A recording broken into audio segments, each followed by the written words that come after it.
పాపం చేసిన పచ్చని మచ్చ.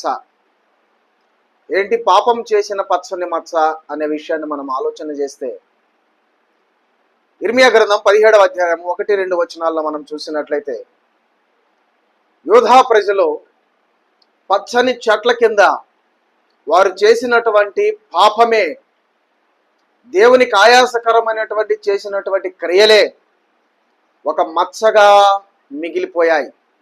ఎలా అనగా, ఇనుప ఘంటములతో రాయబడింది వారి పాపం, వజ్రపు కొనతో లిఖించబడింది వారి పాపం, హృదయం అనే పలక మీద చెక్కబడింది వారి పాపం. ఈ విధంగా వారు పచ్చని చెట్ల కింద చేసినటువంటి దేవునికి ఆయాసకరమైనటువంటి పాపమే వారికి మచ్చగా మిగిలిపోయింది. సోదరి సహోదరుడా, మరి నీవు దేవునికి ఆయాసకరమైన క్రియలు చేస్తున్నావేమో జాగ్రత్త.